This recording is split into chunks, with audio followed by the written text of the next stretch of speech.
हाँ जी बेटा, हमने इससे पहली वीडियो में पढ़ा था गई न सीधी राह। इसका मतलब होता है, सीधी राह का मतलब एक सही रास्ते पर चलना, और एक होता है कि आप जब टेढ़े मेढ़े रास्ते पर चलना चाहते हैं, वो होता है सीधी राह से ना जाना। जीवन में सांसारिक छल छद्मों के रास्ते पर चलती रही। ये कवित्री कह रही है कि छल छद्म जो झूठे रास्ते हैं, झूठे दिखावे के रास्ते हैं, तो ये यहाँ पर कि वो मैं सही राह पर नहीं गई। एक होता है सत्य का मार्ग, सत्य का मार्ग, सीधा मार्ग।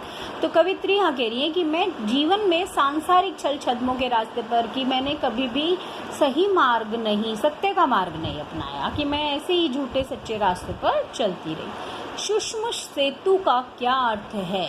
सूक्ष्म से ये 2 नंबर में प्रश्न आता है। सूक्ष्म सेतु से आप क्या समझते हैं? इसका अर्थ होता है सुषुम्ना नाड़ी रूपी पुल। हठ योग में शरीर की 3 प्रधान नाड़ियों में से एक नाड़ी है सुषुम्ना, जो नासिका, नासिका माने नाक के मध्य भाग में स्थित है। सुषुम्ना नाड़ी पुल आप देखोगे, आपके सिर के ऊपर आप हाथ रखो, जो मध्य में जो भाग होता है उसको बोलते हैं।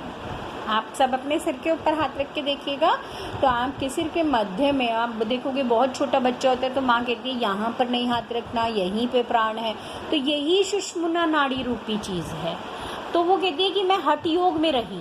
हठ योग का मतलब होता है जब जिद पकड़कर आप बैठ जाते हैं। पहले जो कवि कवित्री या साधु सन्यासी हुआ करते थे, वो भगवान को कहते थे, हठ योग किया करते थे, मैं इतने दिन भोजन नहीं करूँगा, एक पैर पर खड़ा रहूँगा, मैं ये करूँ। तो ये हठ का मतलब होता है जिद, हटना नहीं, हठ था। तो ये हठ योग में शरीर को अपने कष्ट देती रही कि नहीं मैं तो भगवान को ऐसे प्राप्त करूँगी। तो वो कहती है कि मैंने पूरा ज़िंदगी ऐसे ही बिता दी। जेब टटोली, जेब टटोलने का मतलब है जब आप कुछ काम करते हैं या आप किसी से कुछ सामान खरीदते हैं तो फिर आपको पैसे देने पड़ते हैं। पैसे देने के लिए क्या देखनी पड़ती है? हमें अपनी जेब देखनी पड़ती है।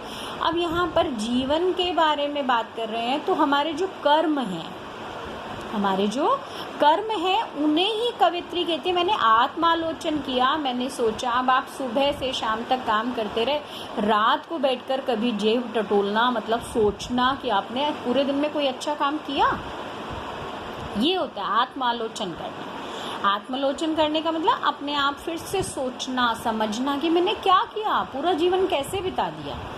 कौड़ी ना पाई, कौड़ी पैसे के लिए प्रयोग होती है, कुछ प्राप्त नहीं हुआ। आप देखोगे बहुत बार सुबह से शाम तक आप देखोगे बस मैं लिखता ही रहा, मैंने कुछ भी तो पढ़ा तो है ही नहीं, कुछ नया तो मैंने सीखा ही नहीं। कौड़ी ना पाई कि पूरा जीवन उन्होंने बिता दिया। वो कहती मैंने तो कोई अच्छा कर्म ही नहीं किया, मेरे पास तो कुछ अच्छा है ही नहीं। अब है माझी। माझी कहते हैं हम नाविक को, नाव चलाने वाला जो होता है नाविक। और माझी, हमारे जीवन का माझी कौन है? हमारा ईश्वर है, हमारा गुरु। ईश्वर को यहाँ माझी माना गया है कि ईश्वर ही तो है जो इस संसार से हमें पार कराएगा। उतराई का मतलब होता है सदकर्म रूपी मेहनताना। यहाँ उतराई का मतलब वो नहीं है जो हमने पार्ट 2 लहासा की ओर में पढ़ा, उतराई पर, कि मेरा घोड़ा उतराई पर पता ही नहीं चल रहा था आगे जा रहा है या पीछे। यहाँ उतराई का मतलब है आप नाव से पार कर रहे हैं, उतरते समय जो आपको पैसे देने हैं। अब सदकर्म रूपी मेहनताना कि जब आप भगवान के पास हम जाएंगे, मोक्ष चाहिए, तो भगवान कहेगा बताओ क्या अच्छे कर्म किए, बताओ क्या उतराई है तुम्हारी, मैं तुम्हें पार कराऊं। तो सदकर्म रूपी, सदकर्म में आप देखोगे बेटा क्या उपसर्ग है?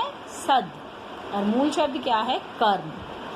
तो अच्छे कर्मों का जो मेहनताना है, जो अच्छे कर्म है, वही हमें इस संसार से पार कराएंगे। अब जैसे आप अच्छे कर्म करते हो उसी के द्वारा आप पास होते हो। तो हर जीवन की अलग अलग चीज़ें हैं। थल, थल का मतलब होता है सर्वत्र। थल माने धरती, थल थल का मतलब सर्वत्र, हर स्थान पर। शिव का मतलब यहाँ शिव जी से नहीं है, शिव का मतलब यहाँ ईश्वर से है, भगवान से है। कवित्री ईश्वर को किस नाम से पुकार रही हैं? शिव के नाम से पुकार रही हैं, शिव। तो शिव का मतलब शिव भगवान नहीं है, शिव का मतलब यहाँ क्या है? ईश्वर। और साहिब का मतलब भी यहाँ ईश्वर को ही कहा गया है, स्वामी को कहा गया। हमारा जो स्वामी, हमारा जो ईश्वर है, हमारा भगवान है, उसे यहाँ 2 नाम दिए गए। एक नाम दिया शिव और एक नाम दिया साहिब। आपको अगली कक्षा में जब इसकी व्याख्या करेंगे उससे पहले आप इन शब्दार्थों को ज़रूर याद कर लीजिएगा। शब्दार्थ अगर आपको याद होंगे तो व्याख्या समझने में आसानी होगी। धन्यवाद। और इसकी एक एक साखी ज़रूर याद कर लीजिए, जैसे गाते हैं उस तरीके से। आपको मौखिक जो आपका मूल्यांकन होगा आपके स्पीकिंग एक्टिविटी जो होगी, स्पीकिंग स्किल की, उसमें काम आएगा। ठीक है।